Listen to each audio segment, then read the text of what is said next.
Good evening. My name is Angela Laporte, and I am the current Director of Art Education at the University of Arkansas.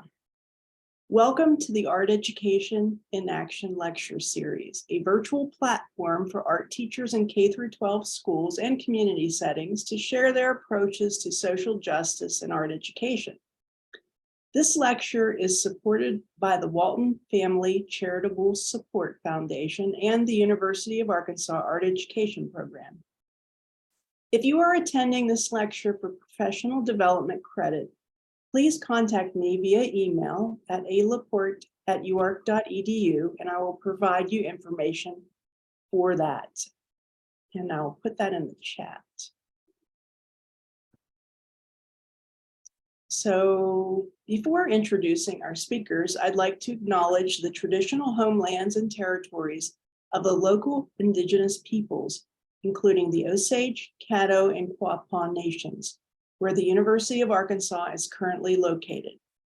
A portion of the Trail of Tears runs through this campus where the Cherokee, Choctaw, Muskogee Creek, Chickasaw, and Seminole nations passed through during a forced removal.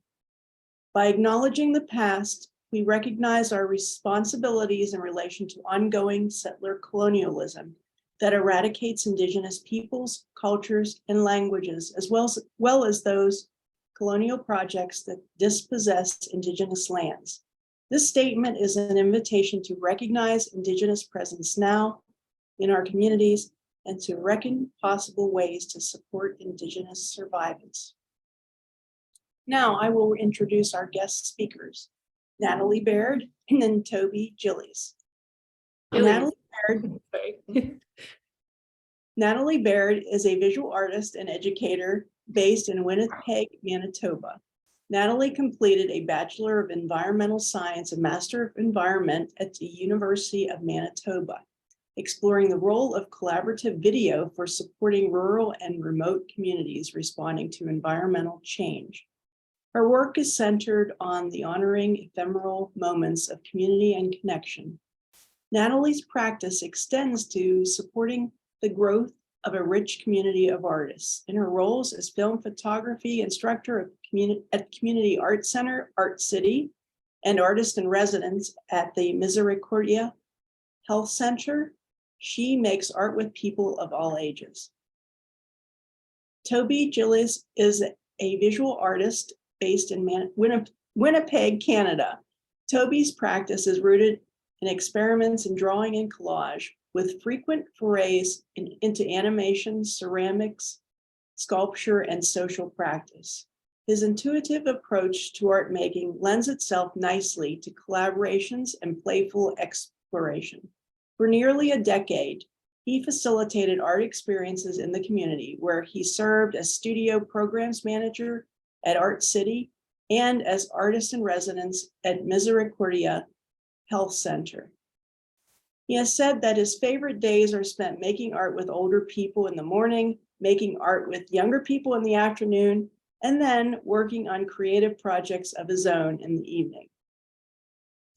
Toby and Natalie have been working together for 10 years to create spaces to, quote, magnify individual voices through collective works, unquote. Their presentation, Connecting to Land and People Through Collaborative Art Practice, will include examples of their collaborations in a variety of settings. So please let us welcome Toby and Natalie. Hi. Hello. Thank you so much for that introduction, Angela. And thanks everyone that's here today and those who are listening later on. Thank you, Angela, also for that land acknowledgement from the University of Arkansas. And so just maybe I'll start by sharing my screen.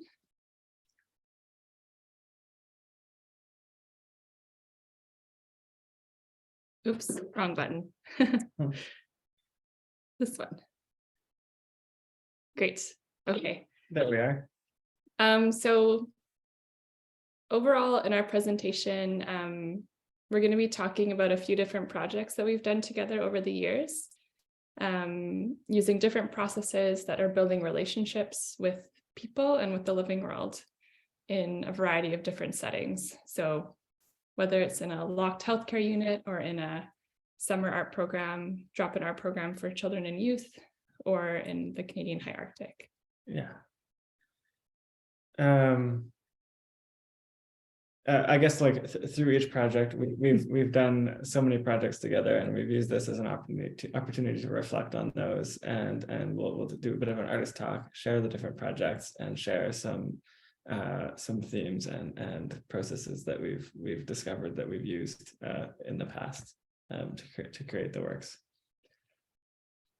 And so we work together in the studio every day, and we have a bit of a sibling dynamic these days.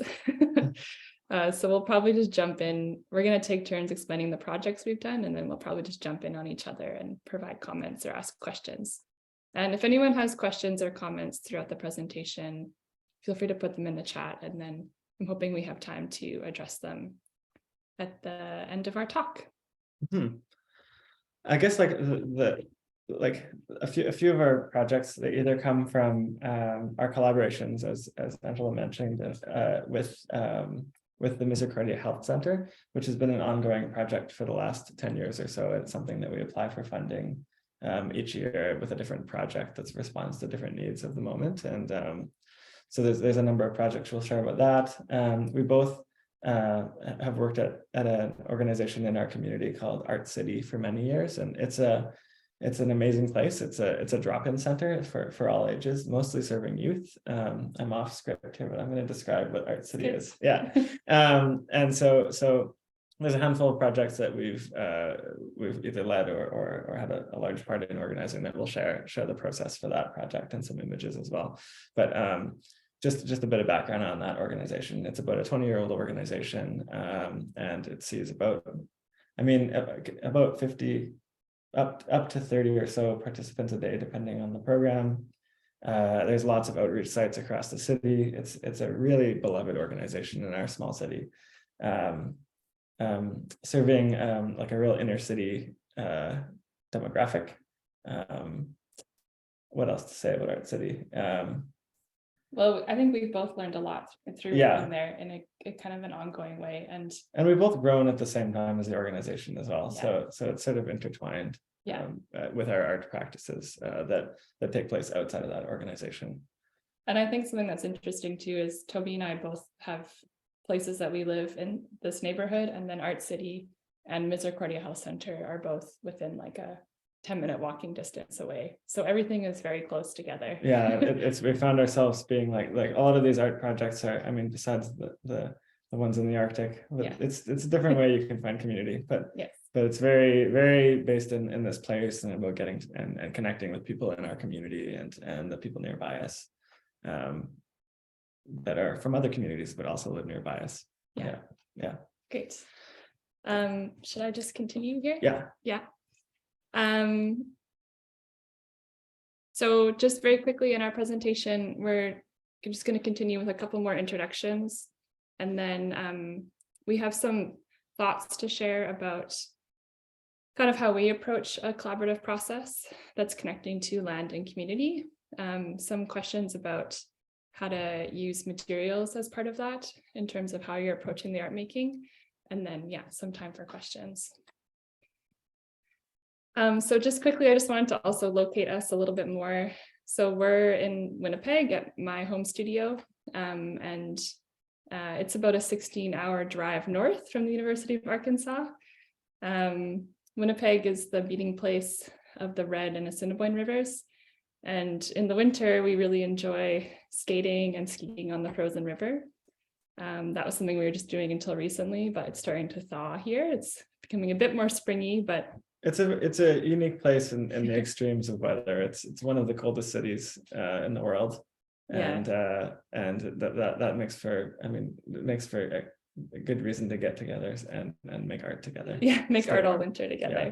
But then we have very hot summers too. It gets up to +30. So we have this variation of in Celsius, very hot in the summer and then quite cold in the winter. So Winnipeg, the city, is located in Treaty 1 territory. So here in Manitoba, province of Manitoba, about 150 years ago, European settlers in Manitoba signed an agreement with Indigenous leaders. So for the settlers, the treaty was a means to settle the West and assimilate Indigenous people into settler society. And Indigenous leaders who signed the letter sought to protect their lands and livelihoods, while also having a means to get assistance in transitioning to this new way of life that was unfolding. So those are, of course, very different intentions. And there's ongoing legacy of harm and unresolved issues that we see playing out in our day-to-day relationships and our day-to-day lives. So Toby and I both grew up here. Our families came as settlers in the 19th and 20th centuries. And in our experience of making art together in Winnipeg, art can really be an important force or activity that brings people together to have important conversations and understand one another better. So we've seen it as a great kind of site or place that's very generative to be sharing stories and experience and work towards living together in this place in a good way. Yeah,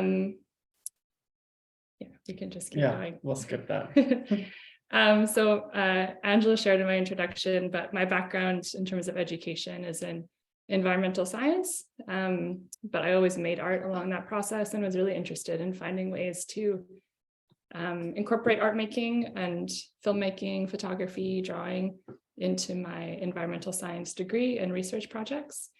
So I worked a lot with youth and hunters and fishermen and elders to use arts-based approaches to gathering stories and information about climate change in different places in Canada.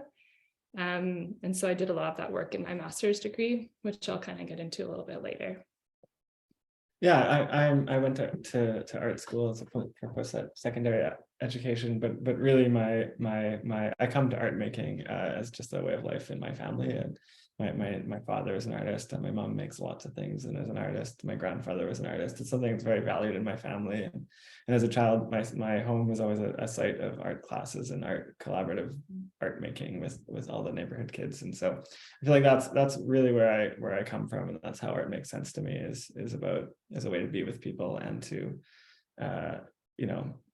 be and share with family, and that's where I come to art making. I worked at Art City for 10 years as the studio programs manager, which was planning programs every day for a variety of participants in a drop-in setting. Really lots of really large community events, parades, big Halloween parties. I don't know if we have pictures of it. No, we should don't. have, but really good, really formative experience for me in doing that work for so many years. That, and then as well as doing this Misericordia project with Natalie has been anyways, onward. A big part of our lives. Big part of our lives. So we have kind of 5, we were calling them concepts. Yeah. Or kind of things that help guide how we approach these types of projects, or things that we've been reflecting on as themes or that reoccur in how we approach the work. Yeah. And then we thought we'd explore them by kind of diving deeper into certain projects. So the first one Toby's going to talk about, and it's the idea of seeing people through their art making. Yeah. So this is a project that maybe what it was about 6 years ago, I think, happened at Misericordia Health Center, which lots of things have changed in that center, but at the time it was transitional care? Interim care. So it was mostly older adults, mostly people that maybe had some sort of a negative health event, or they're experiencing dementia or something lots of the common things that happen with older age. Most of the residents were 70 and up or 80 and up. And so we had a program. We would go there. I went 2 or 3 times a week to gather everyone together to make art together. And each year we come up with a project that was responding to a different need there. When doing a collaborative project like that, we like to start with something everyone can kind of connect to, and also a need that we see in the center. What's the concept we're talking? Oh yes, of course. We'll get to that later. Anyway, so this project was like at the time the center was like a very sterile medical unit, locked because of the age of people. Sometimes they weren't leaving. Residents would stay from like 3 days to 3 years, and sometimes really not get outside at all. So we just saw a need for interaction with the land outside of the space. So connection to the land outside the space and connection to the community. So we saw the need to do an art event that would bring people in from outside, and also something that would connect people to like the living world outside of that site. So we would bring, we collaborated with a horticulturist therapist that was working there, but also we would just go down to the river and dig up plants and bring them and put them on the table, and there was bugs everywhere and people were drawing.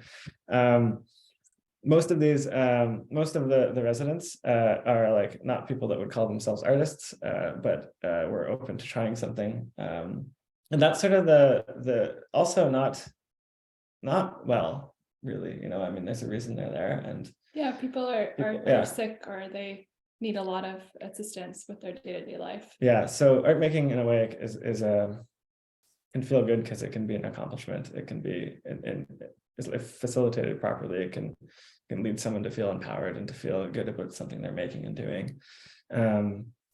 I wonder if like there's something that we think about at that time of the programming there where and maybe because we're meeting the people for the first time, we weren't aware of all that they had lost in their lives. We could just see them for who they were. So people were making drawings in a very intuitive way, and it was our job just to see beauty in that, and to see during different iterations of drawings to find sort of a drawing style in that, and encourage that development. So this project many of our projects start out with like a finishing and we have a map for it, but maybe at this time we were still learning how to make that map, but we kind of found our way as we went. So here's an example of some of the drawings that we did based on plants that were like just interacting with some vegetative matter from around the area. This one's pretty funny. The new hairdo houseplant, one of my favorites. You can really see there's lots of personality in the drawings, and that really developed through more and more of the art making sessions. Am I missing anything? Well, I think it's just interesting, like people who wouldn't identify as artists, they would come week after week and they would make drawings, and you could tell who had made what drawings. Yeah. And you could really be like, oh, those are Margaret's drawings, and you could see her in her work. Yeah. And that was kind of also part of our process of meeting people where they're at, in terms of appreciating them in that moment as like people who are still full of life, even though they're in this institutional setting and often cast aside. Yeah. And that also aspect started to inform the other parts of the work, and like everyone sort of had their own like we weren't asking people to be precious with like drawing things observationally and like asking them to observe and appreciate, but not really like you don't have to draw it the way it looks. With plants, they're very forgiving. You can draw wiggly anyway, anything can look good. So people were kind of developing their own worlds of like the way plants looked, and so that sort of we started to think about. There's a herbarium in Winnipeg that collects different plants. So we were there and we were looking at the different way plants are displayed at different specimens, and so we started to conceive of a project on how that might end up looking like that. So this project ended up, part of it, the artistic, like the final project, I guess, ended up being this porcelain mural. Sort of inspired, my grandmother had passed away during this process and left me some Delft blue plates. So I was looking at those and I was thinking about my mother always saves broken pieces of china from different heirlooms or whatever. This is also titled Heirloom. Anyway, so I was thinking about those things. I was thinking about the herbarium and the different species collected, like a collection of plants and species, and looking at these drawings with everyone having their individual styles. And so that's how we conceived of this project taking this form in the end. So we took the individual drawings and had them made into ceramic decal, and made the design for the porcelain pieces so they would fit together like a mosaic, and then applied the decals, fired it, and created the mosaic. And it's installed on the rooftop garden at the health center. So it's a gathering space for when people's families come and they want, to go to a sunny, kind of lovely place off the unit. They can go up to the 7th floor and also enjoy this artwork that is there. Yeah, and there's always people up there, pointing at different things and talking and enjoying it. Yeah, and it's also, there's a little bit of everyone that participated, baked into it. It's also although this project kind of developed as we went, it's a structure that we kind of use often in our projects, in the way it brings together everyone's individual personal styles and contributions in a respectful way, but that is also uniform and beautiful in its own way together in a project. That's great. Yeah, so that's this project. Oh yes, and then further, we the overall purpose or the intention of the Misericordia project is to connect the people living in the community inside the healthcare center with the community outside that we're so well connected to. So we had an art show that was open to the public. Superman is here, perusing the artwork that maybe they made, and then we invite. Pre-pandemic invited the elementary school next door and the high school down the street to come and collaborate on art making with residents as well. Yeah, it's got to be one of the sweetest things, seeing them make art together. So many stories that we won't get into right now. And then, we've become very good friends with a lot of the people we meet and have had opportunities to make art with them over the years. One of them is Edith Almaty, who's in her 80s now. We met her like 10 years ago when she was in the interim facility. And then the health center also has a long-term personal care home. So she lives there now. It's just kind of down the street. And through getting to know her over the years, we've interviewed her about her artworks. And a lot of what she draws is kind of her picturing what's outside her window. Like she spends a lot of time in her room and she's often looking out the window and seeing life kind of unfolding. And so we developed this process. The first time we interviewed her was in 2014. Yeah. And then again in 2019. And then in 2020, during the pandemic, we would interview her through her window, because that seemed especially like a moment where we were all experiencing our life outside of our windows. And it was our way of responding also to like obviously the absolute horror everyone was going through in isolation, and so we just wanted to connect with her and continue working on something. We had found that people, it's hard to remember, especially in the personal care homes. And we remember it like it was very, very scary. It's awful. And there was so much in the news about people in the healthcare centers dying, and they weren't in many cases didn't feel like they were described as people, like as individuals, and so it felt mostly we just wanted to connect with Edith, but there was this action that needed to happen behind that. So we interviewed her really by showing her drawings, and then she just used those as a prompt to talk, and we thought she would talk about sort of escaping her room through her imagination and looking at nature outside her window, but she ended up talking about her son who had just passed away and how now she sees everything through that. Anyways, in development. Yeah, well, and so we've been working on a short animated film. That's just a sweet picture of her. We can now go and visit her, and we've been developing this short film that is about imagination, memory, and grief. And it's like Edith's story of losing her son and then how she uses her imagination to be with him again. And so we have been showing her that piece throughout the process, and she just is very happy with the outcome, which is very sweet. I know we have so much to say. All right, we're ready to go faster. Skip some of this stuff. Yeah, I think we can't watch that. Okay. That's we wanted to share this because this is very much where we're at. We work on this every day for like the past 8 months, and it's a frame by frame animated documentary with the National Film Board of Canada, which is a government funded organization that funds artist-driven film, like animation and documentary work. So it's just kind of thinking about like how long collaboration can take when it's done in a meaningful way, and just what can emerge from that sustained engagement with the community that maybe otherwise you might not encounter. So at Art City, which is again just a few blocks from here, I teach the film photography program, and we use a lot of sorry, I just need to look at my notes for a second. Oh yeah, so this is the next concept we wanted to talk about, which is the idea of weaving lessons or kind of knowledge into the process of the art making. So thinking about ways that actually making the work can reflect maybe what you're trying to share or like instill in the people that you're working with.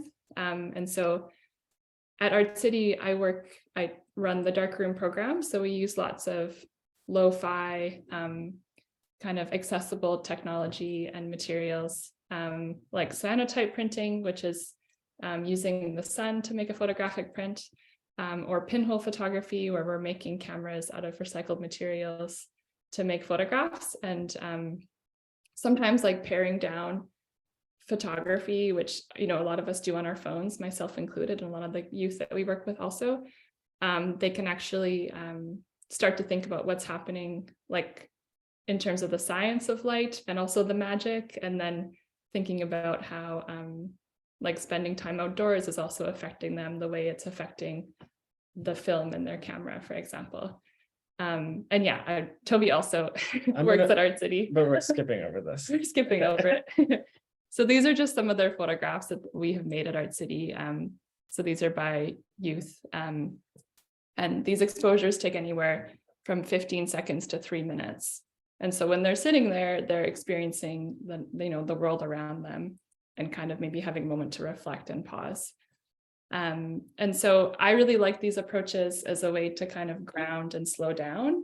And I think that can be really also, for me personally, something that I want to share with other people as a way to feel more connected to community and also to the land. It's just actually having space to actually connect. And so I had mentioned during my master's, I was doing research with communities about climate change impacts in terms of the social dimensions of climate change. So how it was affecting people's livelihoods or culture. And so, yeah, here we are on the map in Winnipeg in Manitoba. But I was traveling very far to a small community named Pengertung. It's a Nunavut, which is a territory in Canada. It's beyond the Arctic. It's almost at the Arctic Circle, like it's in the Canadian High Arctic. And so there I was doing participatory video research, looking at, so we were interviewing people on camera about their observations and reflections on climate change, what their experiences were in their community, and doing that with hunters and fishermen and youth and elders, and working with a local filmmaker, David Poissy, and with my advisor, Ian Morrow, and other local partners. And so I also really wanted to work with youth when I was there, because that was kind of an underserved, or just a voice that often isn't present in climate change research, is the voices of young people who are inheriting the impacts of climate change and feel a lot of that responsibility. And so again, it seemed like fitting to use pinhole cameras, because we were in this small, isolated, remote community and wanted to do something that, instead of just asking young people, like, why is the sea ice important to you? Or what do you think about climate change? We spent a week making cameras out of old coffee tins and then making these photographs, which often don't work. Like, but it was the art making, that was sort of like the way you got people together, to gather people. Yeah, exactly. Yeah. And then you make an image and then you have a conversation about it. And you're also building a relationship with people instead of just asking, like, what do you think about climate change? Yeah. And so I don't think I'll show the film. You can. No, it's okay. We have enough time. Okay, I'll show this. It's just 3 minutes. 3 minutes. Here, we'll play a little clip of that. Started.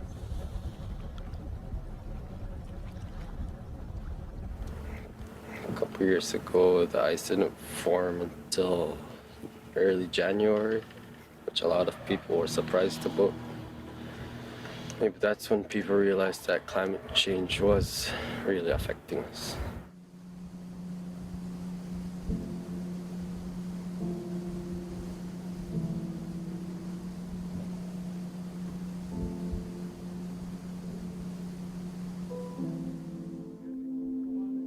As we are living in the Arctic, we are at the front line to witness the change. The younger generation will be facing much more climate change than we can see today.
Three minutes.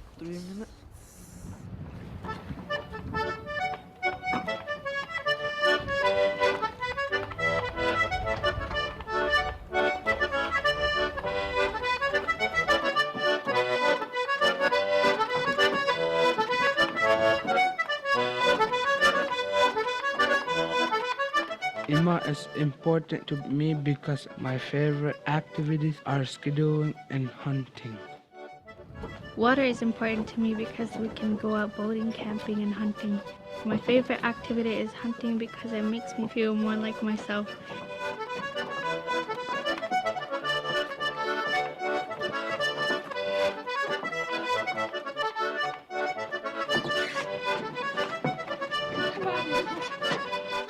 Emma and Siku are important to me because they provide country food.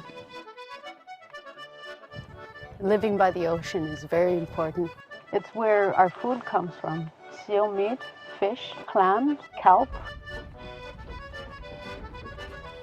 We have to look after the land and water because we have to look after the animals. It's always been important. I'm so hopeful for the future because people are putting more of an effort in, not just Inuit, but just society as a whole. Oh, I flipped. she says, and I can't wait to see how much more of an effort people put in. Yeah, I just really loved how hopeful she was. So that was just an example of how I thought that worked really well for a way to, we had this like larger filmmaking project where we were mostly working with adults, and it wasn't really possible to just ask a young person to be on camera and say, tell me your deepest thoughts about this issue. But coming together and making art together and making these photographs was a space to do that. And then one of the youth didn't want to speak on camera, but he was like, I would love to play the accordion. And we're like, oh, great, you can make the soundtrack. And so he also had a way to contribute as well.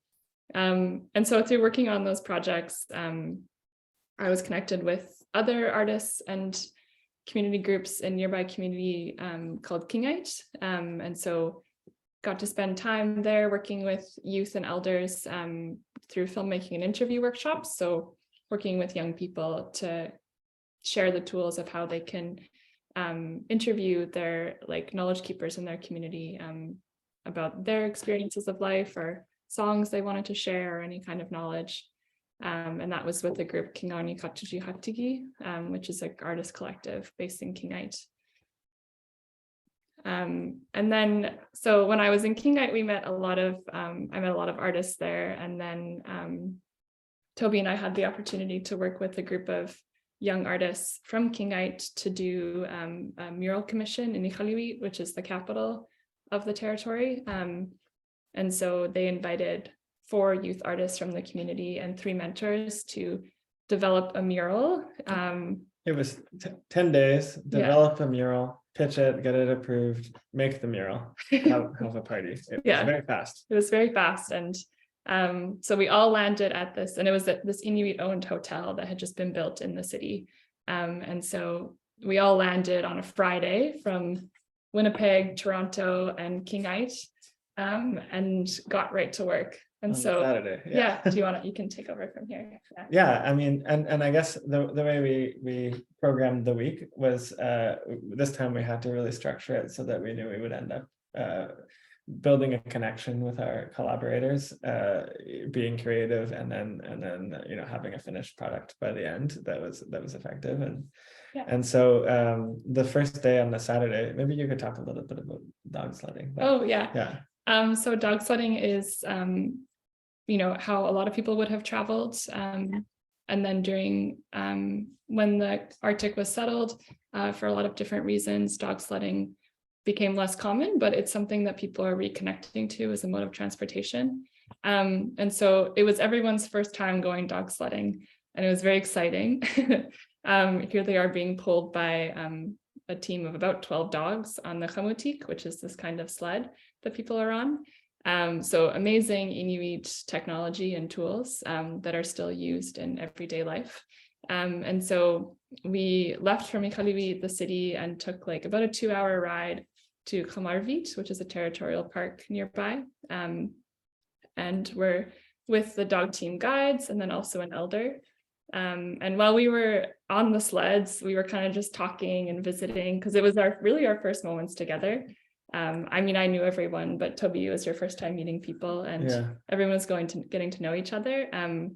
And Saki, one of the youth, was just kind of chatting and telling us these stories because his dad had actually traveled from dog team from their home community, from Iqaluit to their home community, which is Kingite, which is an hour-long flight nowadays.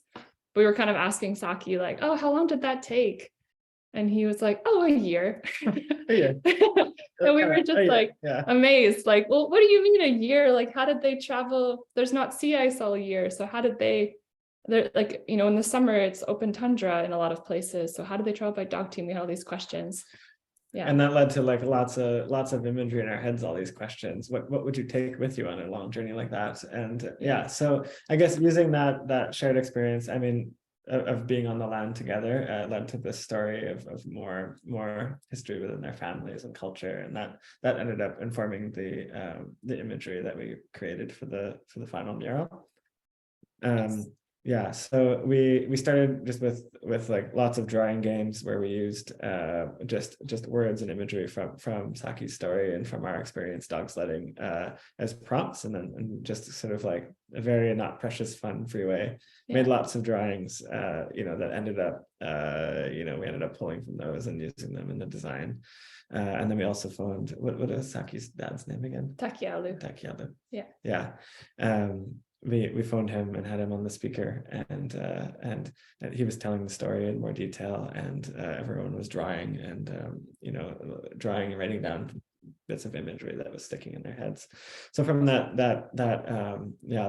story and the mural developed, and we saw this sort of like circular travel going on. We have the youth, flying in 1 hour to the same place that his father, took a 1-year dog sled when he was a young person. So that informed the sort of composition and content and the imagery that we're making together, the story. There was things like caribou, we're dancing and following the music from the radio, so bits of imagery like that. And then also we were asking the youth to make drawings of things that they would take on a journey if they were going to go for a year. So there was modern things in there as well, like cup of soup and beef jerky and delicious snacks. And then again, as part of the process, we had to present this idea to the person who was commissioning it, the Kakatalu Corporation, to their president and their members of their board. And so we developed this mock-up all together, and then had the youth present it and kind of talk about where the stories had come from. And incorporated in the design are photographs they had taken on the land in the previous year from their home community in Kingite. And then they transferred their mural designs. We had done drawings, but also paper cutouts, and we transferred them to this mural material that it's a process that was shared with me by Alexa Hatanaka, who's one of the members of Kingarni Katuchi. And so Saki and Kevin, these two youth, have a lot of experience working with this material. So they transferred their designs and we cut them out and then applied them to the wall really fast. So it was a mix of this sort of applique, like collage, wheat paste. It's not wheat paste, but similar in process. Application of cutouts and paint and photographic collage. Yeah. And then, there's the completed design on the wall at the hotel, the Axon Meat Hotel. And then 3 of the youth, Holly, Kevin, and Saki, being interviewed by the local media about their design.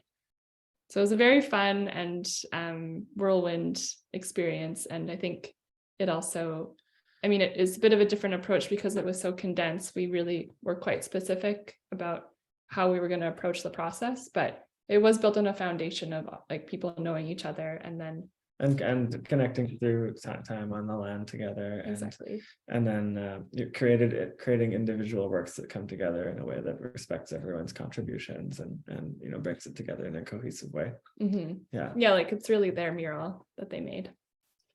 We were facilitating, really. That's what's going on here. Exactly. In a project like this. This is a project I'd like to share a bit about. It's called Secret Ingredient. It was a project I did with a different Natalie Ferguson, in Toronto at the Art Gallery of Ontario. It was I guess designed as like a 10-day art event for anyone that went to the gallery. It's a big museum in Toronto, and in the center is a space called Walker Court, where it's sort of like a big public, what do you call it, atrium kind of area in the middle of the gallery. That's where we held the event. It was an event that we wanted to, I don't remember what here's a picture of it. So that's the atrium. That's Walker Court at the Art Gallery of Ontario. So this was an event that we designed where we wanted to make an art experience for people, where people who come to the gallery can have a time to make something and connect with each other and with everyone else that's visiting the gallery. So we thought about a shared experience everyone has, obviously, is food. We all eat, we all love cooking, we all have a cultural connection to food. So we started with that as a theme. The event was set up as like with different sort of areas. So you'd come and you'd get a recipe card, and then you'd write out the recipe, all the steps. The title Secret Ingredient comes from, I heard that my grandmother and her friends would share recipes with each other, but they would leave something out so that no one could make it as good. So we encourage people to do that, to like, you can share your recipe, but you don't have to give away your secrets. Or you can, whatever, I don't know. It was just a funny title. But the art making took the form of paper sculpt, like really wacky paper sculptures of food. So we took ingredients like rice and noodles, and we photocopied them onto paper that was sort of the same color as those ingredients. We found textures like deep fried, crispy. What's like another texture? Noodles. There was leafy. Like fish skin, leafy, wet. Put them on lots of different pieces of paper, and then had them available for people in either the market or the pantry area. And then people would make their foods, and then we had lots of dishes they could put them on, and then they went onto this banquet table. So that's sort of where this sort of grotesque and beautiful mass of food and human consumption ended up. But it was also about being together and sharing, and there's and I think later. So much about people were coming from all different places, there's lots of people who had recently come to Canada, and so they're kind of bringing their home with them with the food they shared, which I think is also a really easy connection to talking about land and home and place. Is the actual food that you eat from those places can be quite different than say Toronto. and then they would take their creations to the food photography area, and we would do like a photography session with their meal and document the recipe card, and then their recipe and meal went into this digital cookbook that was playing on a like a slideshow, and there was lots of them. We had 9,000 people come. There was about 1,000 people a day, so we probably had over 700 to 800 recipes a day that we're doing different photographs with, and then sharing to the recipe book, which is unmanageably large. Here's a few examples. We were really going for like a corny 70s cookbook vibe, the lighting and everything. Fatouche. There's some different examples. Yeah, there's lots of them. I love steak and cucumber. Steak and cucumber is my So favorite simple. one. It's perfect child art, in my opinion. It's just the best. It's my absolute favorite one. But that's also a good example of when I was saying food texture. One of them was just like meat, like beef or whatever. Pretty funny. Meat Anyways, texture. meat texture. Yeah. Yeah, and then they all went onto the banquet table that you can see there. So yeah, I think both of those projects were kind of like about, once you have everyone coming together, like how do you make them feel connected? Like what is the thing that's connecting everyone? And so when we were doing the mural, we kind of grounded that connection in like this experience of going dog sledding all together.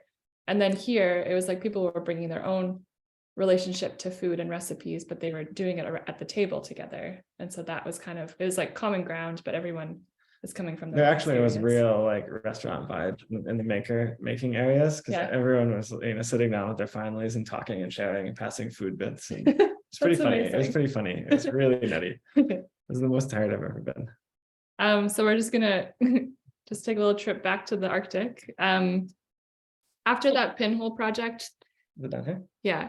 So this is our fourth kind of concept or idea, is this idea of thinking about like, if you're going to work with a community group or with a group of people, kind of questioning like, well, what is needed right now? Like what would be a good exercise that would help us move towards a goal maybe we're working towards. So often when we come up with themes for how to do these projects, it's kind of like the concept that happens first and then the materials come later. Mm-hmm. The goal. Yeah. What's the goal? The goal or concept. Yeah. Yeah. The idea. And then maybe picking materials that are unique or specific to the context you're in. And so kind of leveraging what is interesting about this group you're with right now and what materials would amplify that. And so, wait, I'll go back 1 second. No. So after the pinhole project, the school, like the film won a national award, and then we were able to reinvest that money into the On the Land program that happens in the community called Spring Camp. So that's an annual program where for 3 weeks, all of the kids from the elementary school and the high school, so kindergarten to grade 12, take trips out onto the land. It's about a 45-minute snowmobile ride to a set of cabins that are on the coastline. So people are traveling usually in April or May, depending on the sea ice conditions. It's pretty warm out by then, as you can see. We're just kind of wearing like sweaters and kind of down jackets, bare hands, which is a good indication of the temperature. And then there was also, we wanted to maybe develop some more art programming in the community. So at that time, they already had a photo club happening. One of the teachers, or two of the teachers, Johnny Lush and Julie Malapil, were already kind of developing this art programming. And then also this guidance counselor, Mika Alivakta, had all this canvas and she wanted to sew a tent to be used at the spring camp. So we wondered, what could we make that would combine on the land experiences with photography and with a tent? And so this project came forward, which is the idea of taking photographs during spring camp on the land and then using those to develop designs for the cyanotype printed tent. So the students made all the stencils to print the tent, and then we coated it in cyanotype chemistry. And again, use the sun. Like by then it's almost 24-hour daylight, so there's lots of sun. And then we would be taking these trips out on the sea ice. They'd be taking pictures. It's like maximum fun. I can just like, I feel it when I look at these pictures. And then they're also having some of their first experiences for some people on the land, hunting and harvesting food. So there's Mika on the left, she's one of the spring camp founders, and then Sheila and Rhoda showing off the goose that one of their friends had caught. It was her first goose. And then here they are cyanotype printing on the fishing lake when they were at spring camp. So they're exposing the cyanotype chemistry to sunlight, which is what transforms the chemistry into this beautiful blue dye. And then whatever wasn't exposed washes away in water. And then, yeah, we were fishing, and then also people were sewing the tent at a spring camp. And of course, there's no power out there, so we're using a generator to run the sewing machine. It was very fun. And then, yeah, here they are holding up a piece of the tent that they printed in the front yard of the school. Why is it called that? Oh, so we, one of the kids, I was describing the process about how the sun changes the chemistry of the blue, and that's what hardens it so that it can stay permanent, and then whatever wasn't hardened washes away. And he was like, oh yeah, it's like a sunglass tan.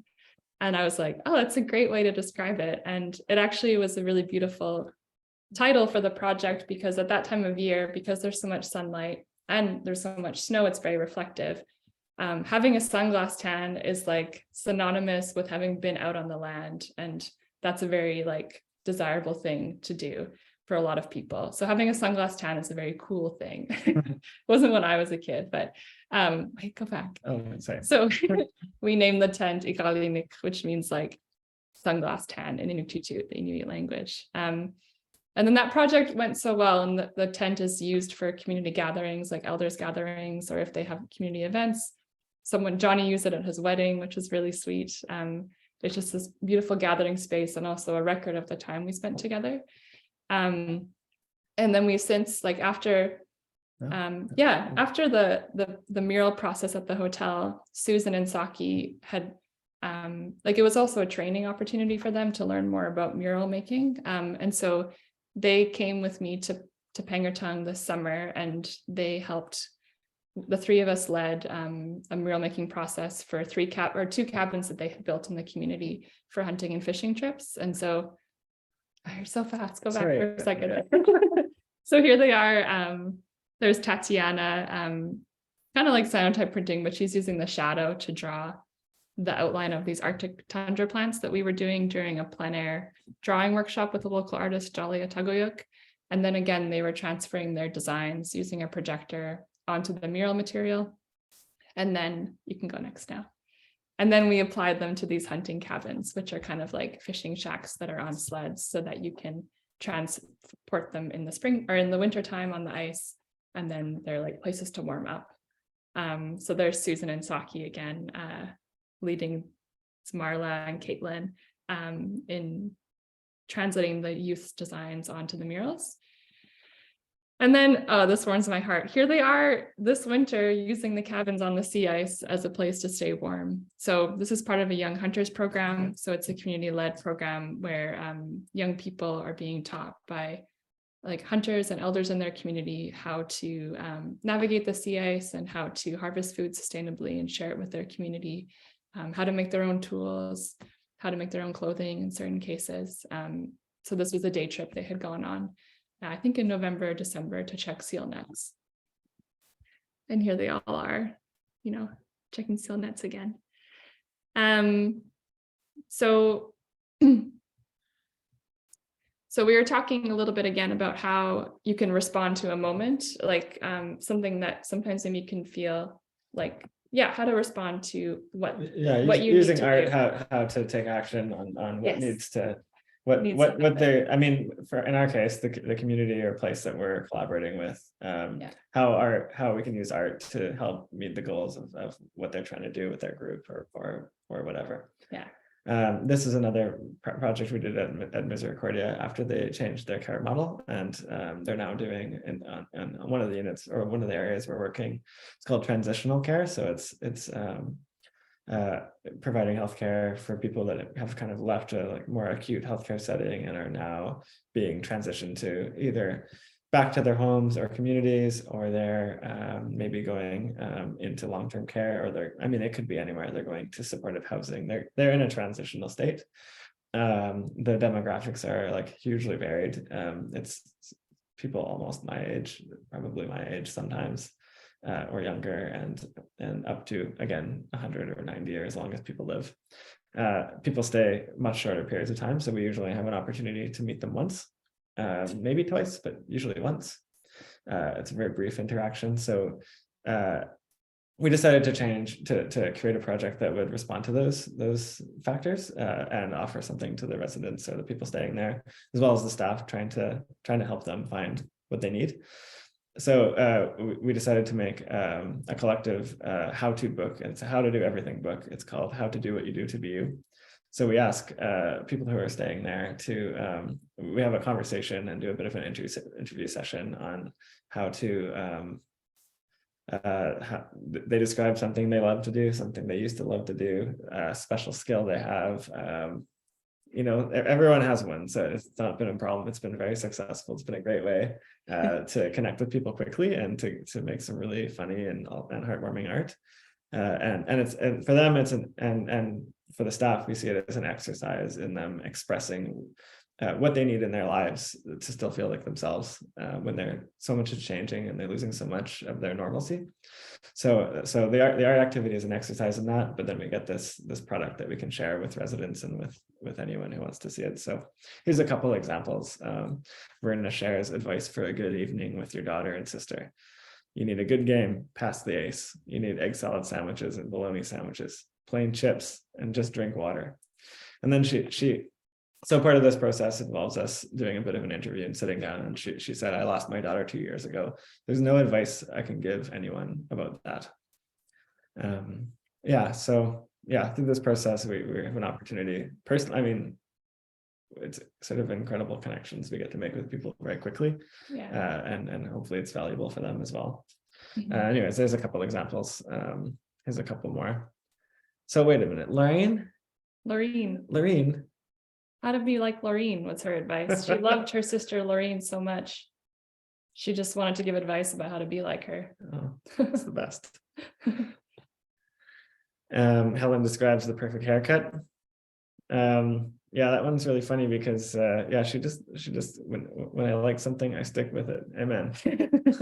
There's simplicity there. Yeah. How to put your rose bushes to bed. Lots of gardening advice. Yes. Anyways, there's a whole little book of them, and we're working. This was really disrupted by COVID, and in the past few months we've been able to go back and we're resuming the project because it was going so well. Yeah. So we're going to make volume 2. Sorry, I'm wiggling it. Oh yeah, we're on camera. Okay. Okay. This is the last thing we want to talk about. Good, because we have only 2 minutes. Okay, great. You can go really fast. This is a project. It's an Art City project. I planned it with all the other Art City staff that we all work together. Me and Eddie Ayub, or the artistic director, kind of conceived of the process for making the mural, but all the staff worked together to make it happen. It happened during a summer program in 2021, where Art City happens in a park, and all of the programming takes place outside. They get 3 meals. I think it's breakfast, lunch, and dinner. Anyone that comes, it's all ages. It's free. It's free. It's like a utopia. Yeah, is what it is. It's really nice. And it's just like a park full of people making art together. It's the best. So this is a project. We were asked. There's a new conservatory, like a biodome kind of national center in Winnipeg, in a park that was being built at the time. And they asked us if we wanted to make a mural to go outside in this community garden area. It was a pretty unique mural. It's 8 feet tall by 130 feet or so long. So it's a really long mural. And we decided we were going to paint it in the park where the program was happening, and then bring it to the final site after. So you'll see a bit about how that process happened. We wanted to make a mural that was all about, connecting with the plant life and the natural world in the park that we were working in the nearby areas. So we started by foraging. So we had some lessons and some guidance from Audrey Logan as well on responsible foraging and safe foraging and respectful harvesting. And so we went and we asked the kids it was mostly kids, but also adults. It's Art City programming is focused on youth, but open to all ages. So forgive me for saying kids when it's not all kids. Yeah, so the process we laid out, and sometimes we stuck to it, sometimes we veered in different ways, but for this first week we had participants go down by the river, pick plants. We asked them to do a pencil drawing of the plant they were harvesting first, and then we used hot water, like heat extraction, to make a drying ink out of the plants that we were harvesting. So this was a big experimental week of finding different colors in different plants. We used alum as a mordant, and soda ash and citric acid to kind of like modify the colors, and also kids made like mixtures of different colors. Whatever, we made a big book of drawings and colors. They named them their own things. We have 2 mixed flowers and 1 berry. With ash soda. Creeping bellflower with soda ash. Yeah, so some things that are Creeping bellflower is pretty invasive in our area, and as a mix. So in observing the plants, we had lots of lessons mixed into that.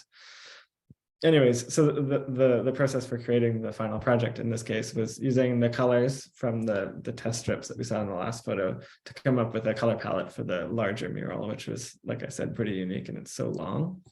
So we you can see this diagram on the bottom I made that has we kind of made different color palettes for different sections of panels. So the panels above you'd work with the colors that are below, or like a mixture sort of in those ones. So the way this programming works, it can get pretty wild when you're facilitating a mural with this drop in, and it's just a bunch of people showing up and wanting to paint something and then leaving. And so we control that with a bit of structure, which is one of the structure things is color palette. So really, with those colors mixed together, we decided in advance people could just splash or do whatever they want, and it's gonna look good. It's gonna look beautiful in some way, like it's gonna look graphic, and you're gonna be able to tell what's going on. We also asked people to do a drawing first, or reference one of the drawings they made when they were observing the plants and making the inks. So this is one of the drawings that was made. They drew the leaf, and then they colored the leaf with the ink they made out of it, and then a participant is drawing it large scale on the mural. Oh, and then, yeah. And then I was also working, so I was trying to find ways, because in the film photography program, how to also have a parallel process to that. So we just took the plants themselves and used them as the resist for the cyanotype printing. So we were sandwiching them on there and then letting them expose, and then washing away the ink afterwards. And then we did the same process on canvas, because it was very hot that summer. And so we wanted to make a sort of shade sail to put in the trees so that we could have a bit more shade. So they applied the chemistry to the canvas, and then we exposed it in the sun. And it was a lot of the same shapes they had used in the mural process. And then we were able to use that as a bit of a shade sail. Yeah, there's Natalie helping someone paint. And we have this is a participant. We asked them to do a drawing first, and then they put it up with chalk. And so there's a bit of a conversation, as part of that facilitation process, that we've learned over the years that helps us make a mural that's successful. Here's the mural just after installation. So we were able to get a bus and bring a group of participants there to put all the finishing touches on it. So they added new things. They finished the paintings they had started in the park. And it all took place over about 8 days in the park. And it was, with the exception of this part, obviously, the painting in the park was definitely like a ask for forgiveness, not permission situation. Because you just kept it up in the park. We just kept it up in the park, and no one vandalized it. There was people sleeping under it. It was fine. Lots of people. Lots of things going on around it, but no one vandalized it. They all, respected it. And then they woke up in the park, and then they helped us paint it. So it all worked out nicely. So there it is. There it is on site again, same day, the finished day. And there's a fancy photo from their website. This is called The Leaf. It's like our conservatory in Winnipeg at Assiniboine Park. And it's the mural surrounds something called a food garden. So it's supposed to be a gathering place for people to take food from the garden and cook and share food. And here we have Natalie, working hard with Kiana, finishing the It mural. was really hot that day. Yeah. But I'll just say that a lot of these projects are they're very fun, and they're hard physical work also. Yeah, we'll stop on this one. Yeah, those were the projects we were going to share. I don't know. Is there anything else you want to say right now? I guess with this project, like it was like it kind of like built on itself. It's Yeah. like every step informed. Like you were starting at this very simple thing, which was gathering plants and then making inks out of them. But those inks became the palette for the mural, and those drawings became the art for the mural. And it just like, it was kind of like a ripple effect of it growing and growing and growing. But it was kind of started at this little. Yeah, in a way that I think really made the participants feel like they had an understanding and control of all the steps of the process. Exactly.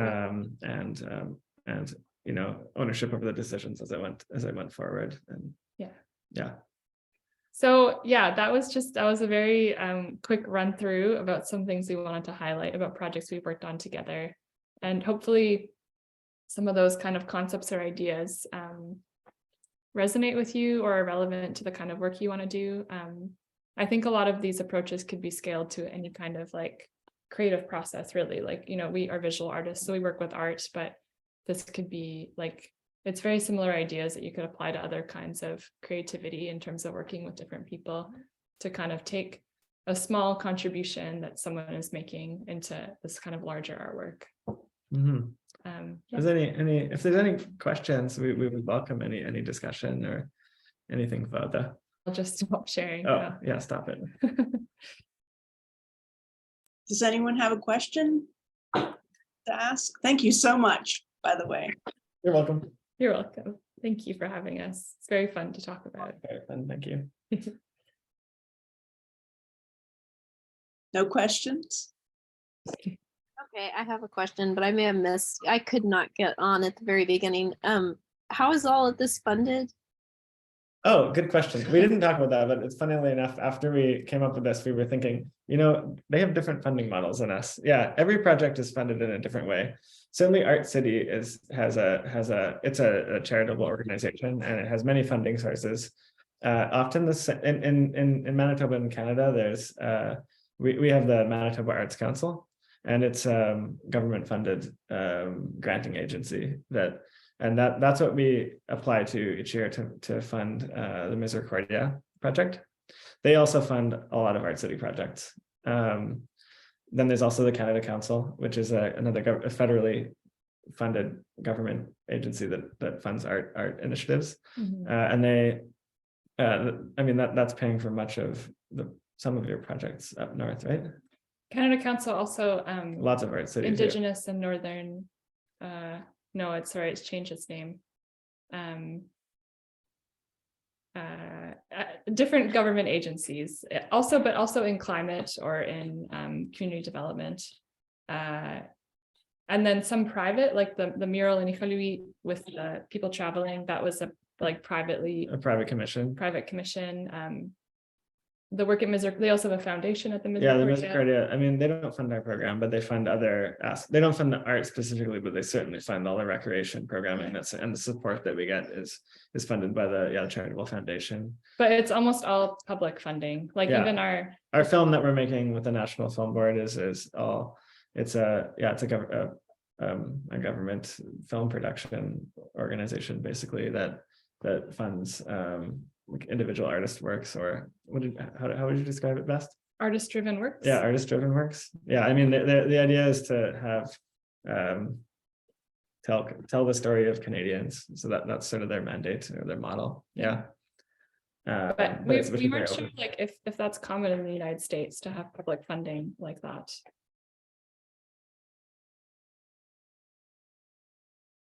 But yeah, public funding or charitable organizations at this point. Yeah.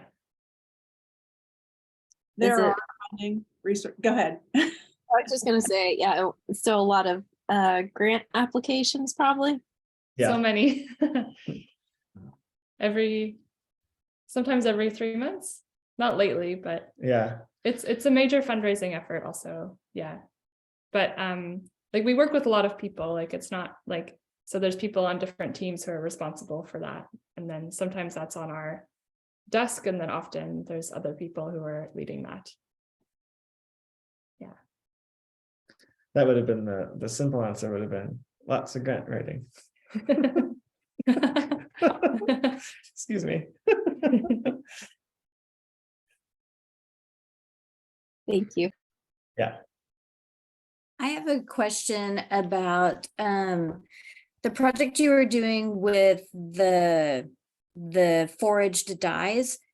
So I work at a small private school and we have extensive gardens and a natural prairie, and we're planning an intensive to do like grow a dye garden for a year and then have students work with those. And I was wondering, I have a couple of books on organic paints and making paper from weeds and things like that, but do you have resources you would recommend for those kind of dye recipes?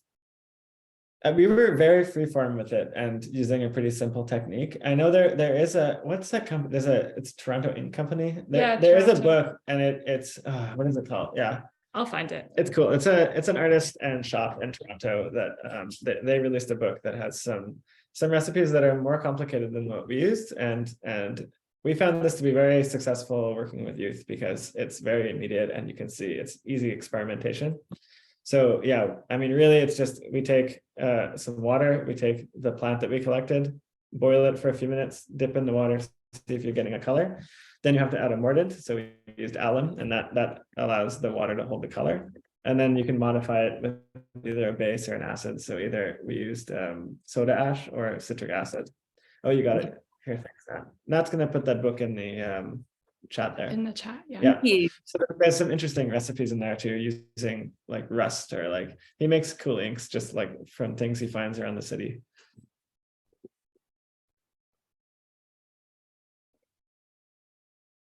Thank you for the question. Yeah. Yeah, great questions. Hmm. Anyone else? I have one final question. Sure. Can you talk a little bit more about the relationships that happened and how art experience influenced them? Yeah. I think like it really, I guess. Do you Well, have I mean, it's an immediate answer. I mean, to put it simply, it's like art is the thing that we're doing together, and that's the base of the relationship. It's like an action. It's what we're doing. It's the project we're working on together. Yeah. It's the way we're connecting. It's funny. It's also the reason we're friends. Yeah, I think because we like made art together. Yeah. And then, but often like it's just so. I also, when I was starting to work at Misericordia, my dad was also quite sick and living in a personal care home, and I became really interested in how art making. Because when I would go and visit him, I would often feel sad because I like thinking about what I had lost or what he had lost in terms of his ability to communicate or kind of who he was.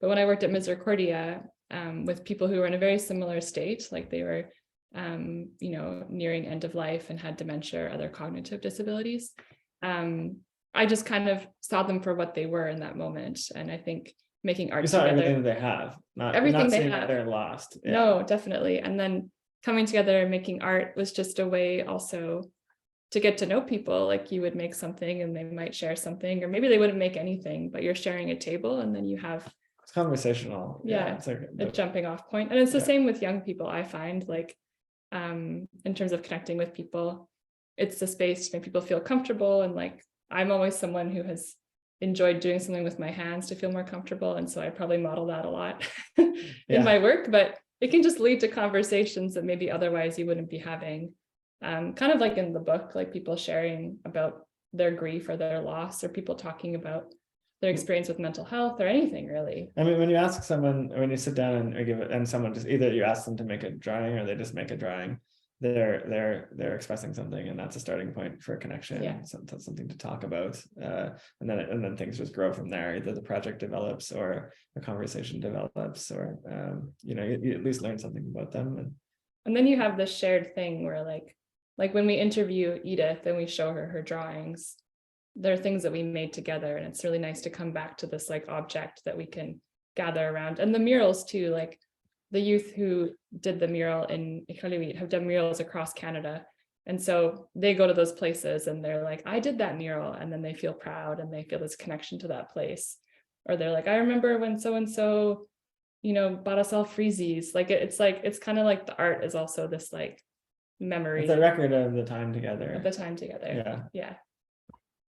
Thank you. I think that's the end. I will stop the recording. Great. Okay.